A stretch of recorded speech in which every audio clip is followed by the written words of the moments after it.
Come on, Snake.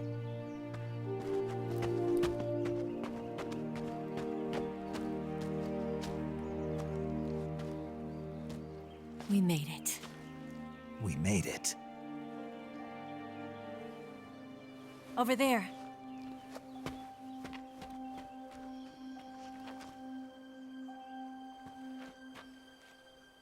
It's the boss, isn't it? I'll go get the wig ready to take off.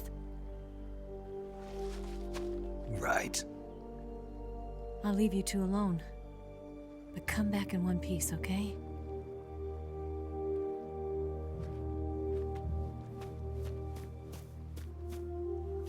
Promise me!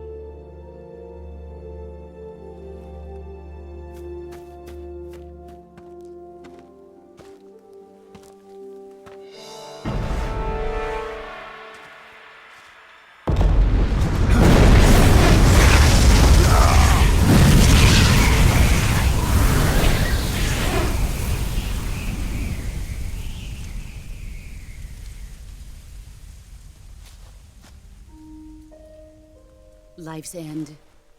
Isn't it beautiful? It's almost tragic. When life ends, it gives off a final lingering aroma. Light is but a farewell gift from the darkness to those on their way to die. I've been waiting, Snake, for a long time. Waiting for your birth, your growth, and the finality of today. Boss. Why are you doing this? Why? To make the world one again. The world used to be whole. But with the end of the Second World War, the philosophers began to fight amongst themselves, and the world was torn apart. The Cobras, my comrades who trained and fought alongside me, were torn apart as well. The foibles of politics and the march of time can turn friends into enemies just as easily as the wind changes. Ridiculous, isn't it? Yesterday's ally becomes today's opposition. And this Cold War? Think back. When I was leading the Cobras, America and Russia were fighting together. Now, consider whether America and Russia will still be enemies in the 21st century. Somehow I doubt it. Enemies change along with the times, the flow of the ages, and we soldiers are forced to play along. I didn't raise you and shape you into the man you are today just so we could face each other in battle.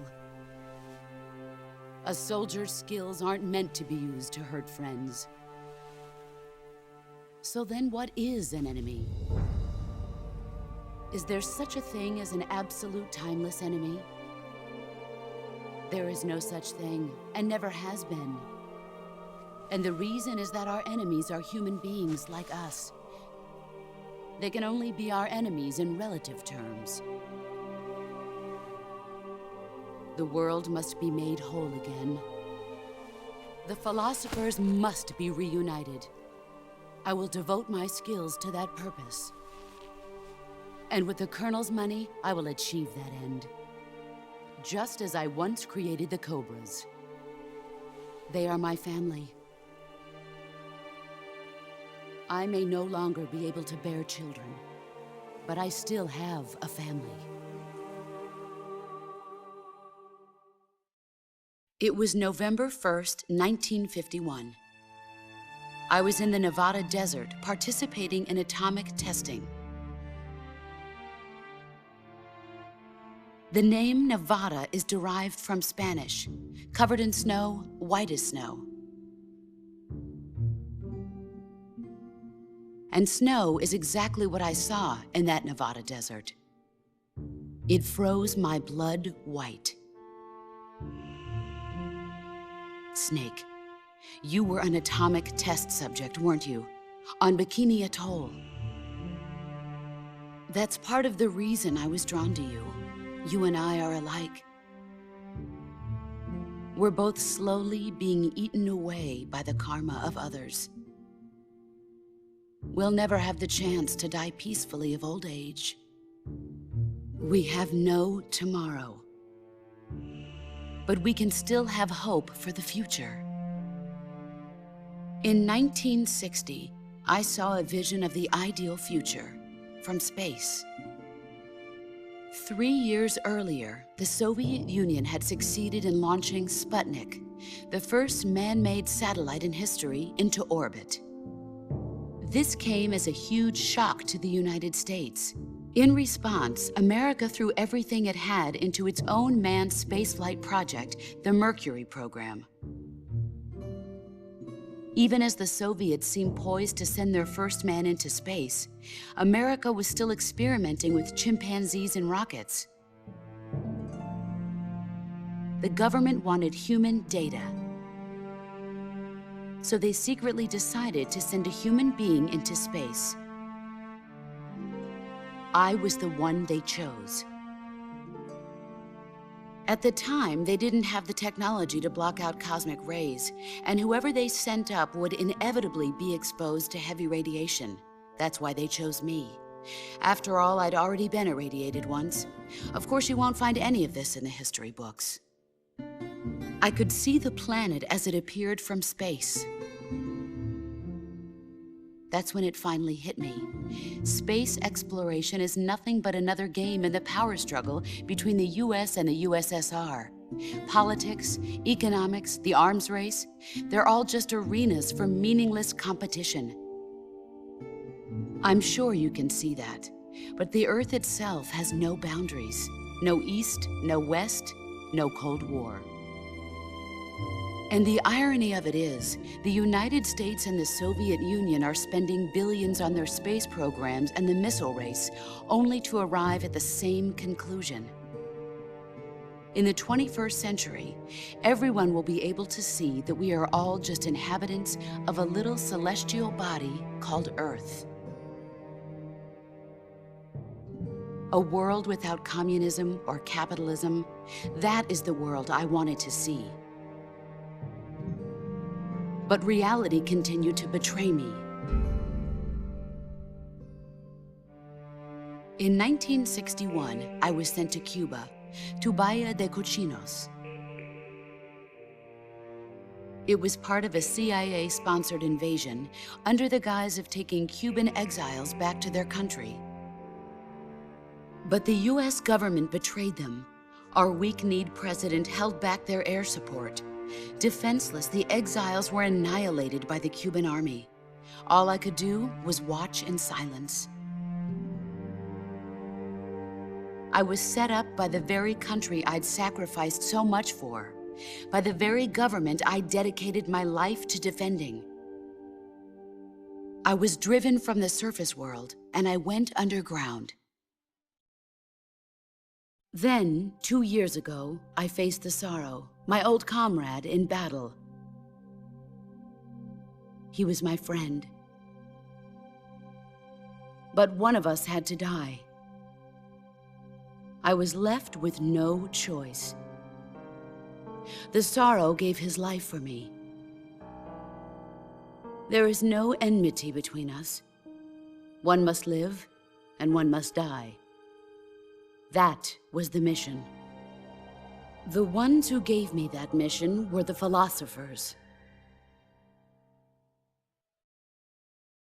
Early in the 20th century, the true holders of power in the United States, the Republic of China, and the newly formed Soviet Union gathered together in a secret meeting that would later be known as the Wise Men's Committee.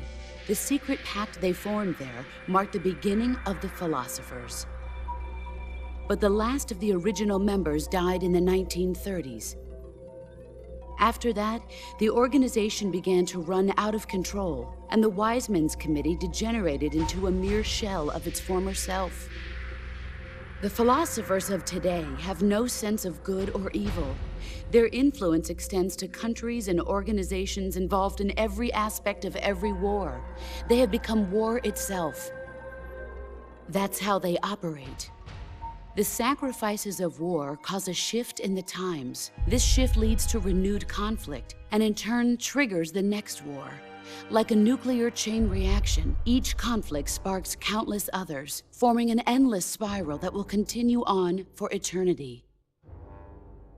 Do you understand what I'm saying, Snake? By consuming me and you, the philosophers intend to keep that cycle going forever. It was my father who explained all of this to me. He was one of them. You see, I am the last remaining child of the philosophers. But after he revealed the truth, my father was killed by that same shapeless, formless organization. And my father isn't the only thing the philosophers have taken from me. In June of 1944, the Cobras and I took part in the landing at Normandy. We'd been given a top-secret mission to locate and destroy enemy V-2 rocket installations. I was pregnant at the time. The sorrow was the father. I gave birth on the field of battle. A beautiful baby boy. But my child was snatched away from me by the philosophers.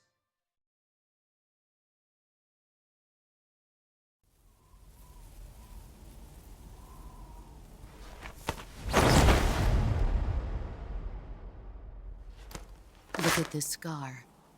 This is proof that I was once a mother. I gave up my body and my child for my country.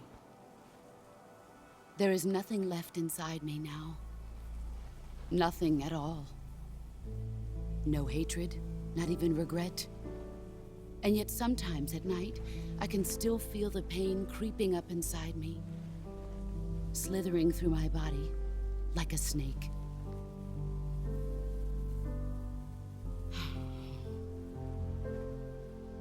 I've never talked this much about myself before. Thanks. Thanks for listening to me.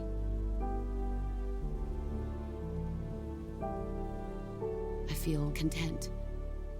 Snake,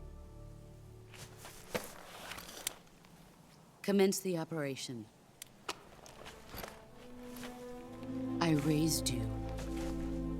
I loved you. I've given you weapons, taught you techniques, endowed you with knowledge. There is nothing more for me to give you. All that's left for you to take is my life, by your own hand.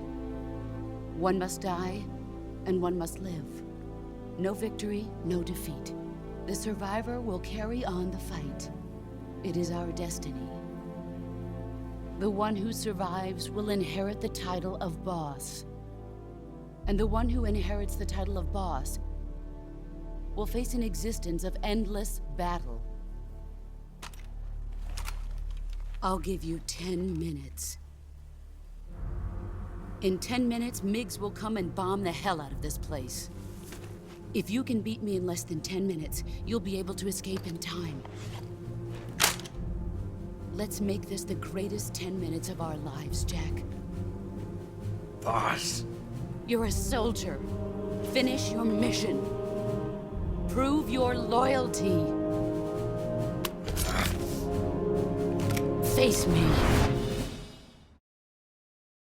I come.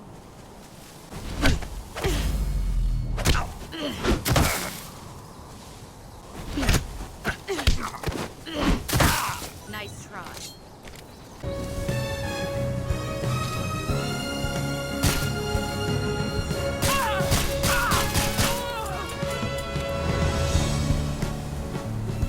Here I come.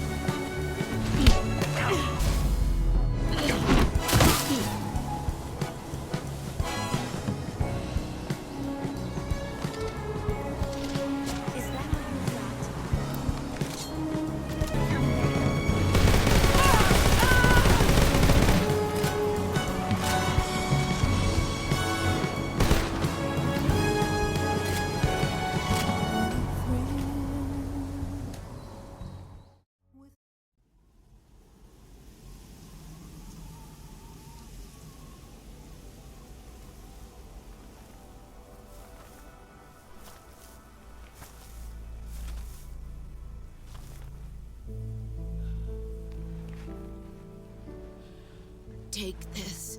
Keep it safe.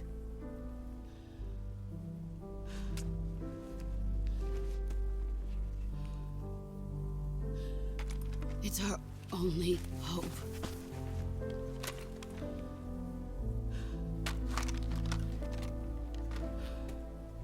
A patriot? Why are you giving me this? Jack.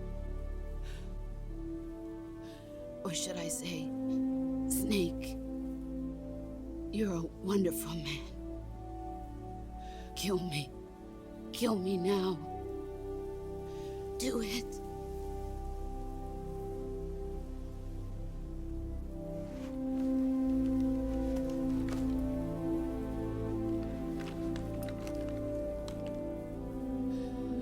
There's only room for one boss and one snake.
Ready to go, Snake?